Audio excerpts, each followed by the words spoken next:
ইরানের পর গাজায় যুদ্ধবিরতির পথে ট্রাম্প, হামাসের সাথে চলছে আলোচনা। গাজায় ত্রাণের ব্যাগে মিলল মাদক, যুক্তরাষ্ট্র ইসরায়েলের বিরুদ্ধে অভিযোগ। ইরানকে থামাতে যুক্তরাষ্ট্রের গোপন লোভনীয় প্রস্তাব, যা জানালো সিএনএন। সবকিছুই অস্বীকার করলেন ট্রাম্প, কিছুই দিচ্ছেন না ইরানকে।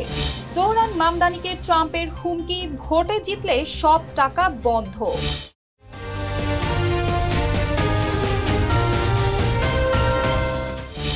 দর্শক, আমন্ত্রণ জানাচ্ছি আরটিভি সপ্তাহের বিশ্বের সঙ্গে আছি আমি অর্পিতা জাহান। এক সপ্তাহের মধ্যেই গাজায় শান্তি ফিরতে পারে বলে দাবি মার্কিন প্রেসিডেন্ট ডোনাল্ড ট্রাম্পের। হামাসকে দিয়েছেন 60 দিনের প্রস্তাব। চলমান সংঘাতে ধ্বংসস্তূপে চাপা পড়া গাজাবাসীর জন্য এই ঘোষণা হবে কি নতুন আশার আলো? বিস্তারিত রিপোর্টে।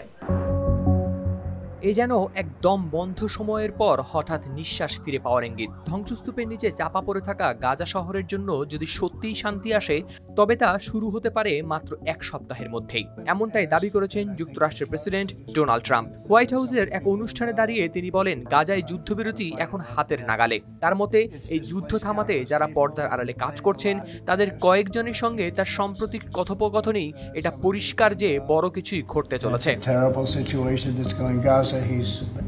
গাজায় এখন অবধি প্রাণ হারিয়েছেন 56,000-এরও বেশি ফিলিস্তিনি। মাটির নিচে খোদাই করা আশ্রয় কেন্দ্র, ধসে পড়া ভবন, ক্ষুধার্ত শিশুর কান্না, এই সবকিছুর মাঝে যুদ্ধবিরতির এমন ঘোষণা নিঃসন্দেহে এক আশার আলো। হামাস ইতিমধ্যেই জানিয়েছে তারা যুদ্ধ থামানোর যে কোনো চুক্তির আওতায় অবশিষ্ট জিম্মিদের মুক্তি দিতে রাজি। তবে ইসরায়েলের অবস্থান এখনো কঠোর। তারা বলছে যুদ্ধ তখনই শেষ হবে যখন হামাস পুরোপুরি বিলুপ্ত হবে। আর হামাসও স্পষ্ট জানিয়েছে তারা করবে না অস্ত্র সমর্পণ।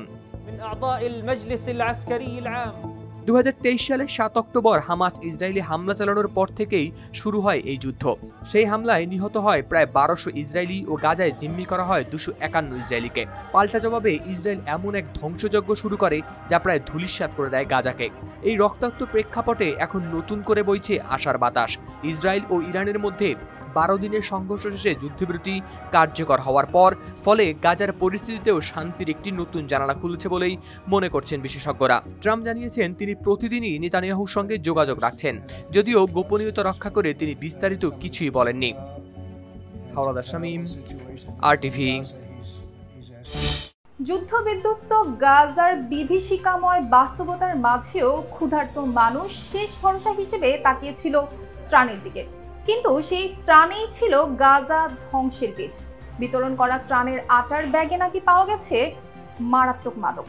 আর এই ভয়ঙ্কর অভিযোগের বিস্তারিত থাকছে প্রতিবেদনে। চারদিক ধ্বংসস্তূপে ভরা, মাথার উপর যুদ্ধ বিমানের গর্জন, নিচে ক্ষুধার্ত শিশুর কান্না। আর এই ভয়াবহ বাস্তবতার ভেতরেও গাজায় কিছু পরিবার আশার শেষ আশ্রয় হিসেবে হাত বাড়িয়েছে ত্রাণের দিকে। কিন্তু সেই ত্রাণেই লুকিয়েছিল ধ্বংসের বীজ। ফিলিস্তিনের গাজার সরকারি গণমাধ্যম কার্যালয় তুলেছে এক ভয়ঙ্কর অভিযোগ। তারা বলেছে যুক্তরাষ্ট্র ও ইসরায়েলের ত্রাণ কেন্দ্রগুলো থেকে বিতরণ করা আটার ব্যাগে পাওয়া গেছে অক্সিকোডন নামের এক ভয়ানক মাদক। এটি এমন এক ব্যথানাশক যা সাধারণত দেয়া হয় ক্যান্সার রোগীদের। কিন্তু এটি শুধু ব্যথা কমায় না, বরং ধীরে ধীরে মানুষের মস্তিষ্ক, চিন্তাভাবনা, এমনকি শ্বাস প্রশ্বাসকেও করে তোলে দুর্বল। বার্তা সংস্থা আনাদুলু এজেন্সির প্রতিবেদনে উঠে এসেছে সেই চিত্র। এক বিবৃতিতে ওই কার্যালয় বলেছে এখন পর্যন্ত অন্তত 4 জন জানিয়েছেন আটার ব্যাগ খুলতেই তারা দেখতে পেয়েছেন বড়ি। কেউ কেউ বলছেন মাদক গুঁড়ো করে আটার সঙ্গে মিশিয়েও দেয়া হতে পারে। সামাজিক মাধ্যমে ভাইরাল কিছু ছবিতে দেখা যাচ্ছে ত্রাণের ব্যাগের ভেতরে লুকোনো আছে সেই সন্দেহজনক বড়িগুলো। এই খবর ছড়িয়ে পড়ার পর গাজা যেন হতবাক। স্থানীয় ফার্মাসিস্ট ওমর হামাদ নামে এক ব্যক্তি বলেছেন গণহত্যার সবচেয়ে জঘন্য রূপ এটি। আর চিকিৎসক খলিল মাজেদ আবু নাদা লিখেছেন এই মাদক আসলে তাদের সামাজিক চেতনা ধ্বংসের অস্ত্র। এই ঘটনার পর 15টি মানবাধিকার ও আইনি সহায়তা সংস্থা GHF নামের মার্কিন ইসরায়েলি ত্রাণ সংস্থার কার্যক্রম বন্ধের দাবি জানিয়েছে। তাদের ভাষ্যমতে এই সংস্থা গাজায় ফিলিস্তিনিদের জবরদস্তিমূলক বাস্তুচ্যুতি ঘটিয়ে আন্তর্জাতিক আইনে যুদ্ধাপরাধ, গণহত্যা কিংবা মানবতার বিরুদ্ধে অপরাধ সহায়তা করছে। হাওলাদার শামীম, আরটিভি। বিশ্ব রাজনীতির উত্তাল সময়ে ইরান ও যুক্তরাষ্ট্রের মধ্যে চলছে এক নাটকীয় কূটনৈতিক যুদ্ধ। সাম্প্রতিক রক্তক্ষয়ী সংঘর্ষের পরও পুরোপুরি বন্ধ হয়নি আলোচনার দরজা। বরং চুপিসারে চলছে নতুন সমঝোতার চেষ্টা। তবে এই আলোচনা কোনো উজ্জ্বল কক্ষে নয়, চলছে পর্দার আড়ালে কোনো ছায়া ঘেরা কক্ষে। বিস্তারিত হাওলাদার শামীমের প্রতিবেদনে। মধ্যপ্রাচ্যের সিংহখ্যাত এক দেশ, যাদের লক্ষ্য শত্রুদের নিষেধাজ্ঞাকে তুড়ি মেরে নিজেদের লক্ষ্যে এগিয়ে যাওয়া। তাই শত বাধা উপেক্ষা করেও ধ্বংসস্তূপের মাঝেই একটু একটু করে এগিয়ে যাচ্ছে তারা। অন্যদিকে এক পশ্চিমা পরাশক্তি ও তার পরম মিত্র, যারা চায় নিয়ন্ত্রণ, চুক্তি ও শর্ত। বলছে এখনো পুরোপুরি বন্ধ হয়নি আলোচনার দরজা। 12 দিনের রক্তাক্ত সংঘর্ষে বিধ্বস্ত ইরান, যেখানে পরমাণু কেন্দ্রগুলো ধ্বংস হয়ে পড়ে আছে, ঠিক এই ক্ষতের ভিতর দিয়ে শুরু হয়েছে এক নীরব অভিযান। সিএনএন-এর খবরে উঠে এসেছে যুক্তরাষ্ট্র ইরানকে পরমাণু আলোচনায় ফিরিয়ে আনতে চায়, তবে সেটা আলো ঝলমলে কোনো কক্ষ নয়, বরং কূটনৈতিক ছায়াঘেরা এক বৈঠক ঘরে।